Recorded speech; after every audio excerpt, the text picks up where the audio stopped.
Hello সবাইকে, the foodie যাযাবরের নতুন একটা ব্লগে সকলকে স্বাগত জানাই। 1 অগস্ট আমার মেজদা ভাইয়ের আশীর্বাদ এবং এঙ্গেজমেন্ট সেরেমনি ছিল, তো সেখানে কি কি খাওয়া দাওয়া হয়েছে সেই ভিডিও নিয়েই চলে এসেছি। প্রথমেই ছিল সাদা ভাত এবং ভেজ ডাল, তার সাথে ঝুরঝুরে আলু ভাজা।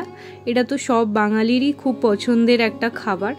তার সাথে চলে এসেছিল তোপসে মাছের ফ্রাই, যেটা আমার খুবই পছন্দের। কারা কারা তোপসে মাছের ফ্রাই আমার মতন ভালোবাসো একটু কমেন্ট করো তো।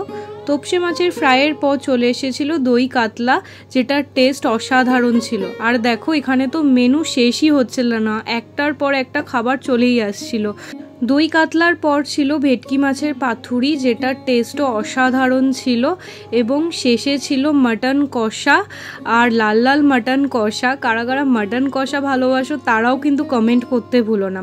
শেষ পাতে ছিল চাটনি, পাঁপড়, মিষ্টি, সন্দেশও ছিল। সন্দেশ আমি আর খাইনি, কারণ খুব একটা মিষ্টি আমি পছন্দ করি না, তোমরা তো জানোই। তারপর ছিল অরুণ আইসক্রিম। অনেক দিন বাদে অরুণ আইসক্রিম খেলাম, খুবই ভালো ছিল। এবং পান ছিল। দাদার এঙ্গেজমেন্ট বলে কথা, সাজুগুজু তো করতেই হবে। কেমন লাগছে আমাদের দুজনকে অবশ্যই কমেন্ট করে জানিও কিন্তু। টাটা।